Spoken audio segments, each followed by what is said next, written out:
Assalamualaikum, selamat datang di channel Cerita Malam. Tidak ada yang benar-benar memperhatikan toko pakaian bekas milik Bu Sumarni di ujung pasar Mangkubumi. Dari luar, toko itu terlihat seperti lapak biasa, penuh gantungan baju yang warnanya sudah pudar, aroma campur aduk antara kapur barus, deterjen murah, dan sedikit bau apek yang khas pakaian yang sudah lama disimpan. Tapi, bagi sebagian orang yang sering lewat di depan toko itu, rasanya selalu ada sesuatu yang berbeda. Sesuatu yang tidak kelihatan wujudnya, tapi terasa ada di sana. Seperti sedang diawasi, atau lebih tepatnya, dipanggil. Aku pertama kali masuk ke toko itu bukan karena penasaran. Awalnya cuma karena kebetulan lewat saat malam saat aku baru pulang dari lembur. Motor mogok tepat di depan toko itu, padahal biasanya motor itu tidak pernah rewel. Ketika aku sedang sibuk menunduk mengutak-atik busi, aku melihat toko itu yang seharusnya sudah tutup, terlihat terang dari dalam. Padahal jam sudah lewat pukul 11 malam. Lampu dalam toko menyala, terang, dan aku melihat bayangan seseorang bergerak di balik tirai plastik bening yang menggantung di depan pintu. Tapi suara yang kudengar bukan suara orang yang sedang merapikan barang dagangan. Suaranya seperti kain-kain yang diseret pelan, disusul dengan suara bisikan yang tidak jelas. Seperti 2 atau 3 orang sedang bercakap-cakap, tetapi suaranya terlalu pelan untuk dipahami. Karena penasaran, aku berdiri dan memanggil dari luar. "Bu, masih buka ya?" Tapi tidak ada jawaban. Hanya suara bisik-bisik itu yang makin lama makin jelas, seolah semakin dekat ke arah pintu. Aku maju 1 langkah. Bayangan bergerak itu terlihat lagi, lebih jelas, seperti seseorang sedang menggantungkan baju di gantungan, tapi gerakannya terlalu cepat atau terlalu kaku. Seperti orang yang tidak tahu bagaimana cara menggerakkan tubuh manusia dengan benar. Seketika bulu kuduku berdiri. Namun sebelum aku mundur, tirai plastik itu tersibak pelan dan keluarlah Bu Sumarni. Wajahnya ramah seperti biasanya, tapi ada sesuatu yang membuatku tidak enak hati. Matanya terlihat lebih gelap. Bukan gelap karena kurang tidur, tapi seperti kosong. "Oh, kamu? Masuk saja, toko masih buka," katanya sambil tersenyum, tapi senyumnya tidak pernah sampai ke matanya. Aku sebenarnya ingin menolak, tapi motor mogok dan aku butuh tempat duduk sebentar untuk memastikan apa yang salah. Akhirnya aku masuk juga. Begitu langkahku melewati tirai plastik itu, udara langsung berubah. Dari yang barusan dingin malam, mendadak di dalam jadi pengap panas, seperti berada di ruangan yang penuh dengan napas orang lain. Baju-baju yang tergantung di sekelilingku seolah bergerak pelan, meski tidak ada angin. Tidak semua, tapi beberapa baju menggoyang pelan seperti ada yang menyentuhnya dari belakangnya. Padahal tidak ada siapa-siapa. Aku menelan ludah. Bu, Ibu sendirian?" Bu Sumarni menoleh cepat, terlalu cepat, hampir seperti gerakan kepala burung hantu. "Iya, sendirian. Memang kenapa?" Aku hanya menggeleng. Di belakang beliau, aku sempat melihat bayangan orang lain berdiri di ujung rak paling belakang. Tingginya tidak wajar, kurus, panjang, dan wajahnya tidak kelihatan karena menunduk. Tapi baju yang dipakainya adalah baju bekas yang sedang dijual di toko itu. Masih ada label harga yang menggantung di kerahnya. Aku mengedipkan mata, dan bayangan itu sudah hilang. Bu Sumarni mengajakku duduk di kursi kecil dekat meja kasir. Sejenak aku memperhatikan tangannya yang kusam. Di bawah kukunya seperti ada noda kehitaman yang tidak mudah hilang. Saat ia mengambil sebuah baju dari tumpukan dan merapikannya, aku memperhatikan kalau gerakannya sangat hati-hati. Seperti sedang menyentuh sesuatu yang rapuh, atau seperti sedang menenangkan seseorang. "Baju-baju ini punya cerita masing-masing loh," katanya tiba-tiba. Nadanya seperti sedang membanggakan sesuatu. "Oh, gitu ya, Bu?" "Iya, ada yang dari luar kota, ada yang dari orang-orang yang sudah nggak membutuhkan pakaiannya." Ia berhenti sejenak menatapku dengan mata kosongnya. "Ada juga yang dari orang-orang yang..." ditinggalkan. Aku tidak tahu apa maksudnya, tapi aku mengangguk saja. Saat itu, aku mendengar langkah pelan di belakangku. Pelan, tapi sangat jelas, seperti kaki seseorang yang berjalan tanpa sepatu di lantai semen. Aku tidak berani menoleh, hanya memandang lurus ke arah Bu Sumarni. Namun, yang membuatku hampir bangkit dan kabur adalah ketika salah satu baju di sebelahku bergerak. Tidak hanya bergerak, tapi seperti ada tubuh tak berwujud yang sedang mencobanya. Dengan baju itu terangkat sedikit, seperti sedang dirapikan oleh seseorang yang tidak tampak. Aku buru-buru berdiri. Bu, saya keluar sebentar ya, motor saya mau saya cek lagi. Belum sempat aku bergerak jauh, Bu Sumarni menahan lenganku. Tenang saja, kamu tidak akan apa-apa di sini. Suaranya lembut tapi ada nada perintah di dalamnya. Aku mengangguk pelan dan akhirnya bergegas keluar. Begitu aku keluar melewati tirai plastik itu, suara bisik-bisik yang tadi terdengar dari dalam kembali muncul. Tapi kali ini lebih keras. Aku bisa mendengar jelas seperti ada banyak suara yang berbicara bersamaan. Aku tidak bisa mengerti kata-katanya, tapi nadanya seperti keluhan atau rintihan. Aku kembali melihat motor. Aneh, motor itu tiba-tiba bisa menyala begitu saja tanpa aku sentuh apa-apa. Saat aku menyalakan mesin, aku menoleh ke arah toko. Lampunya sudah padam, toko gelap seperti toko-toko lain di pasar itu. Tidak ada bayangan bergerak, tidak ada suara apapun, seolah tadi tidak pernah terjadi apa-apa. Namun, yang membuatku benar-benar merinding adalah ketika melihat tirai plastik itu sedikit melambai ke arahku, seperti ada tangan tak terlihat memegangnya dari dalam. Sejak malam itu, aku selalu menghindari lewat area depan toko Bu Sumarni. Tapi karena pekerjaanku memang sering pulang malam, kadang-kadang aku harus melewatinya juga. Dan setiap kali lewat, selalu ada hal aneh yang kulihat. Entah itu lampunya menyala padahal toko sudah tutup, entah ada bayangan yang bergerak di dalam, atau tumpukan baju yang kadang terlihat seperti sedang dipakai oleh seseorang yang berdiri diam, menatap keluar. Satu malam ketika hujan deras, aku melihat sesuatu yang membuatku sulit tidur selama berhari-hari. Toko itu terlihat terang, lampunya semua menyala. Aku melihat Bu Sumarni sedang berdiri di depan cermin besar di dalam toko. Tapi bukan itu yang aneh. Yang aneh adalah tubuh-tubuh samar yang berdiri di sekitar beliau. Ada 3 atau 4 orang, tubuhnya kurus, wajahnya gelap seperti tidak punya mata maupun mulut. Mereka bergerak pelan, mendekat ke tubuh beliau, lalu seperti menempel ke tubuh beliau hingga menghilang. Saat itu juga aku sadar, itu bukan toko biasa. Itu bukan toko yang menjual pakaian bekas. Itu toko yang memelihara sesuatu. Sesuatu yang tidak kelihatan manusia, tapi memakai sisa-sisa manusia yang entah dari mana asalnya. Dan seiring aku semakin sering melintas, aku mulai menyadari sesuatu. Baju-baju di toko itu tidak pernah sama. Koleksinya selalu baru, selalu bertambah, seolah ada pemasok besar yang mengirim tanpa henti. Tapi tidak pernah kulihat ada truk atau orang yang membawa karung-karung baju datang ke sana. Dan satu hal yang paling tidak bisa aku pikirkan sampai sekarang adalah, dari mana asalnya baju-baju itu? Siapa yang sebelumnya memakainya? Atau lebih tepatnya, siapa yang telah dipakai oleh baju-baju itu? Karena setiap melintas, aku selalu merasa baju-baju itu seperti menatapku. Seolah mereka tahu namaku, seolah mereka pernah melihatku sebelumnya. Atau mungkin mereka menunggu aku masuk lagi. Sejak malam ketika aku melihat toko itu hidup setelah tutup, pikiranku tidak pernah tenang. Setiap hari aku mencoba meyakinkan diri sendiri kalau semua itu cuma halusinasi orang capek pulang lembur.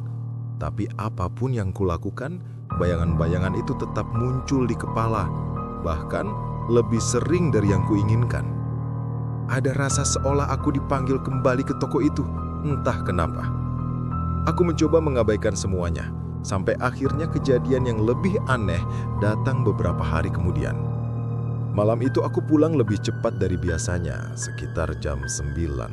Pasar Mangkubumi sudah setengah gelap, karena sebagian besar kios sudah tutup. Hanya beberapa warung kopi yang masih buka, itu pun lampunya redup. Aku sengaja lewat jalan lain yang agak memutar, hanya agar tidak melewati toko Bu Sumarni. Tapi meski jalan itu memutar, tetap ada satu titik di mana aku bisa melihat sedikit ujung toko itu dari jauh.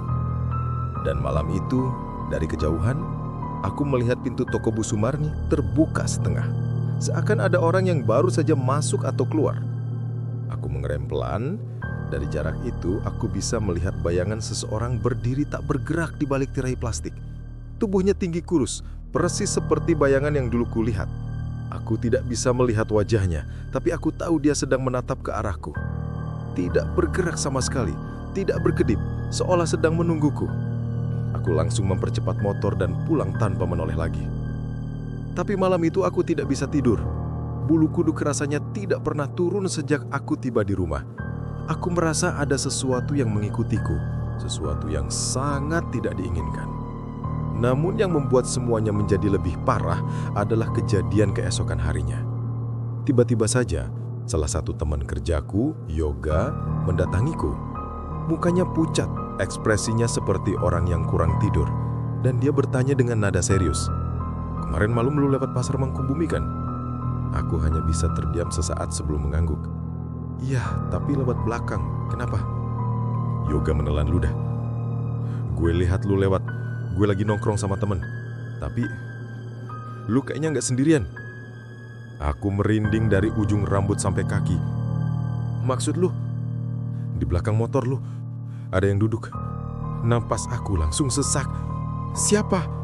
Yoga menggeleng cepat. Wajahnya mulai berkeringat. "Bukan siapa, tapi apa?" Aku benar-benar tidak ingin mendengarnya, tapi Yoga tetap melanjutkan. "Tingginya aneh, kepalanya nunduk dan bajunya kayak baju bekas yang belum dicuci. Warnanya kusam banget. Pas motor lu belok, itu ngikutin kayak miring kayak ngikutin lu dari belakang." Aku berdiri tanpa sadar. "Janji sama gue, lu nggak bohong?" "Demi Tuhan gue nggak bohong," jawab Yoga tanpa ragu. Malam itu juga aku memutuskan satu hal. Aku harus mencari tahu apa yang sebenarnya terjadi. Kalau aku terus lari, aku tidak akan pernah tenang. Dan anehnya, entah karena keberanian bodoh atau rasa penasaran, kakiku malah membawaku kembali ke pasar itu malam berikutnya. Aku datang lebih awal, sekitar jam 8. Lampu toko Bu Sumarni masih menyala, tapi pintunya tertutup rapat. Aku memberanikan diri mengetuk pintu sambil memanggil pelan. Bu Sumarni." Tidak ada jawaban. Tapi dari dalam, aku mendengar suara kain diseret lagi. Suara yang sama seperti malam pertama itu. Aku menempelkan telinga ke tirai plastik yang dingin. Jantungku berdetak keras dan aku tahu aku bertindak ceroboh. Tapi sesuatu dalam diriku ingin sekali mendengar apa yang sedang terjadi. Dari dalam suara-suara itu semakin jelas. Bukan hanya bisikan, bukan hanya kain yang diseret, tapi suara napas. Banyak. Tidak serempak seperti orang menarik nafas bersama-sama, tapi acak seperti beberapa makhluk berada di ruangan yang sama dan bernapas dengan ritme mereka sendiri. Aku mundur selangkah. Tirai plastik itu tiba-tiba melambai pelan padahal tidak ada angin. Dan kemudian, sesuatu menekan dari balik tirai. Bentuknya seperti tangan, jari-jari panjang yang menekan dari dalam, menarik-narik kain plastik itu seperti ingin keluar. Aku refleks mundur cepat. Tapi sebelum aku sempat kabur, aku mendengar suara pintu besi di sampingku terbuka. "Loh, kamu datang?" Suara Bu Sumarni terdengar biasa saja, tapi aku bisa merasakan ada sesuatu yang salah. Sangat salah. Matanya terlihat jauh lebih cekung dari sebelumnya, dan dia tampak lelah atau lapar. Tapi bukan lapar manusia. "Ibu mau tutup, nak? Kalau mau cari baju, besok siang saja." Aku hanya bisa mengangguk. Tapi sebelum pergi, secara refleks mataku melirik ke dalam toko. Dan di antara gantungan baju yang gelap, aku melihat sesuatu yang membuat tubuhku hampir jatuh ketakutan. Ada kepala seseorang yang melongok dari balik tumpukan baju. Wajahnya sangat pucat, matanya seperti dua lubang hitam dan rambutnya menutupi sebagian wajah. Dia memandangku lama sebelum merayap mundur dan menghilang di antara kain-kain itu. Aku langsung mundur pelan. "Bu, itu di dalam ada orang." Bu Sumarni berhenti menatapku. Sesaat wajahnya kosong. Lalu dia tersenyum. Senyum yang membuat bulu kuduk langsung berdiri. "Oh, itu cuma pelanggan lama." Pelanggan lama, kata itu menggema di kepalaku. Karena wajah yang kulihat itu jelas bukan wajah manusia hidup. Wajah itu seperti masker yang digantungkan pada tengkorak kosong. Matanya terlalu gelap, kulitnya terlalu dingin. Dan kemudian Bu Sumarni menambahkan sesuatu yang lebih membuatku merinding. Mereka semua sayang sama toko ini. Makanya mereka nggak pernah pulang. Ucapannya membuat seluruh tubuhku kaku. Malam itu aku langsung pergi tanpa menoleh lagi. Tapi saat sampai di parkiran pasar, aku mendengar suara langkah mengikuti. Cepat, berat, dan tidak rapi. Aku mempercepat langkah. Langkah di belakangku ikut cepat. Saat aku menoleh, tidak ada siapapun. Tapi bayangan panjang yang tergambar di tanah seolah menunjukkan ada seseorang berdiri tepat di belakangku.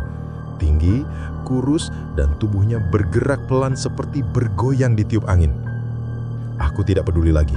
Aku langsung memacu secepat mungkin. Tapi sebelum aku keluar dari area pasar, aku sempat melihat pantulan kaca spion. Ada sesuatu berdiri di depan toko Bu Sumarni. Tingginya hampir 2 meter. Tubuhnya seperti memakai banyak lapisan baju bekas yang menggantung tidak wajar. Dan wajahnya memakai masker dari kain dengan lubang besar di bagian mata. Dan dari lubang mata itu, ada sesuatu sedang mengintip keluar. Sesuatu yang jelas bukan manusia. Setelah kejadian malam itu, aku benar-benar tidak bisa tidur nyenyak. Setiap kali memejamkan mata, aku selalu teringat wajah pucat yang muncul dari tumpukan baju, bayangan tinggi yang berdiri di depan toko, dan terutama kata-kata Bu Sumarni yang mengatakan bahwa mereka tidak pernah pulang. Sejak itu, aku mulai memperhatikan hal-hal kecil yang sebelumnya tak pernah kupedulikan. Aku mulai sadar bahwa beberapa orang di pasar ini pernah hilang tanpa jejak, tapi tidak pernah ada yang menghubungkannya dengan toko itu. Warga hanya menganggap mereka kabur, pindah, atau kena masalah keluarga. Tidak ada yang curiga, tidak ada yang bertanya lebih dalam. Tapi aku merasa semuanya terhubung. Saat kekhawatiranku semakin besar, aku memutuskan untuk mendatangi salah satu orang yang paling lama bekerja di pasar, Pak Tarto, penjaga keamanan yang sudah hampir 20 tahun mengawal pasar itu. Aku menemuinya di pos kecil dekat area parkir. Tubuhnya kurus, kulitnya gelap dan rambutnya putih di pinggir. Dia dikenal sebagai orang yang banyak tahu, tapi juga banyak diam. Pak Tarto menatapku lama saat aku menceritakan apa yang kulihat. Tatapannya tidak kaget, tidak heran, lebih seperti pasrah. "Kamu lihat ya," katanya pelan. Kalimat itu saja sudah membuat dadaku mengencang. "Apa maksudnya, Pak?" aku tanya. Dia menyalakan rokok, menarik napas panjang lalu membuang asap perlahan. "Dulu, sebelum toko itu dibangun, di tempat itu ada rumah 2 lantai. Rumah keluarga penjual pakaian keliling yang katanya sering dapat barang aneh. Entah dari mana asalnya. Ada yang bilang dari kapal karam, ada yang bilang dari rumah orang meninggal. Tapi warga nggak pernah peduli. Mereka cuma senang dapat barang murah." Pak Tarto tampak menatap jauh ke dalam pikirannya. Sampai akhirnya, keluarga itu hilang begitu saja. Rumahnya kosong beberapa bulan. Warga pikir mereka pindah. Tapi, pas pemerintah mau bongkar rumah itu buat dijadikan kios pasar, baru ketahuan kalau ada sesuatu yang nggak beres. "Ada apa, Pak?" Pak Tarto menelan ludah. Di ruang bawah tanahnya, ditemukan tumpukan baju yang sangat banyak. Tapi anehnya, di beberapa baju ada bekas darah. Ada yang masih basah dan baunya bukan bau manusia biasa. Aku bergidik keras. "Itu semua ditutupi pemerintah. Katanya biar warga nggak panik. Rumah itu akhirnya dihancurin. Tapi setelah itu terjadi, banyak kecelakaan waktu pembangunan kios. Ada 2 pekerja jatuh dari atap, 1 hilang setelah masuk ruang bawah tanah, dan 1 lagi katanya kesurupan sambil teriak-teriak, 'Balikin baju kami.' Setelah kios jadi, Bu Sumarni langsung buka toko di tempat itu." Aku menelan ludah, tidak percaya apa yang aku dengar. Tapi kenapa dia bisa tetap buka sampai sekarang? Kenapa nggak ada yang curiga? Pak Tarto menatapku dengan ekspresi paling serius yang pernah kulihat. Karena dia bukan sendirian. Jantungku berhenti sepersekian detik. Maksudnya? Dia itu cuma perantara. Yang ngurus toko itu sebenarnya bukan manusia. Dan orang-orang tahu kalau ganggu toko itu bisa hilang selamanya. Jadi mereka pura-pura nggak lihat apa-apa. Aku terdiam sangat lama. Dunia rasanya makin mengecil, seakan udara di sekeliling semakin tipis. Pak Tarto menepuk bahuku. Saya cuma bisa kasih satu saran. Jangan datang ke sana malam-malam. Jangan lihat apapun terlalu lama. Dan jangan pernah sentuh baju-baju yang ada di bagian belakang toko itu. Aku mengangguk pelan. Tapi di dalam hati, aku tahu semuanya sudah terlambat. Karena malam itu juga, sesuatu mulai mengikuti pulang. Saat berjalan ke arah motorku, aku melihat kain hitam panjang terseret pelan dari ujung kios. Tidak ada angin, tapi kain itu bergerak seolah ada yang menarik. Aku memacu motor pulang secepat mungkin. Tapi di tengah jalan, tepat saat melewati tikungan gelap, aku mencium bau aneh. Bau seperti baju basah yang tidak dijemur berhari-hari. Semakin lama semakin kuat dan saat aku melihat kaca spion, ada sesuatu berdiri di tengah jalan. Tatapannya tepat mengarah ke motorku yang melaju. Tingginya sama seperti bayangan malam itu. Tubuhnya tertutup tumpukan pakaian, wajahnya memakai masker kain lusuh. Tapi kali ini, lubang matanya tidak hanya hitam kosong. Ada mata manusia di dalamnya. Mata yang bergerak mengikuti motorku. Aku nggak tahu bagaimana aku sampai di rumah malam itu. Yang jelas, begitu masuk rumah, aku langsung mengunci semua pintu dan jendela. Tapi bahkan di dalam rumah, aku merasa masih diawasi. Bayangan di bawah pintu bergoyang pelan. Seperti ada seseorang berdiri di luar, menempelkan wajahnya ke celah bawah. Suaranya terdengar samar. Baju kami kembalikan. Aku memejamkan mata, tapi suaranya semakin dekat, seolah masuk ke dalam kepalaku. Aku menutup telinga, tapi percuma. Saat aku membuka mata lagi, semua suara hilang, bayangannya pun tidak ada. Rumah kembali senyap. Esok paginya saat aku bangun dan berjalan ke depan rumah, aku melihat sesuatu tergantung di pagar. Satu potong pakaian bekas. Warnanya kusam, baunya menusuk hidung, dan di bagian kerahnya ada noda coklat kehitaman seperti darah kering. Ada secari kertas kecil terselip di dalam kantongnya. Tulisan hatinya samar, seperti ditulis tergesa-gesa. Sudah dipilih. Kamu milik kami. Dari kejauhan, aku mendengar suara lirih seseorang tertawa. Tawa yang tidak terdengar seperti tawa manusia. Tawa yang terdengar dari banyak mulut sekaligus. Dan aku tahu, ini baru awalnya. Mereka sudah mengikuti. Dan mereka tidak akan pernah melepaskanku. Baiklah, sampai di sini dulu cerita dari saya. Mohon maaf apabila ada kesalahan dalam menyampaikan cerita. Terima kasih buat teman-teman yang sudah menonton. Mudah-mudahan kedepannya saya bisa menyajikan tayangan yang lebih baik lagi. Saya Doni pamit undur diri. Sampai jumpa lagi di kisah selanjutnya. Assalamualaikum warahmatullahi wabarakatuh.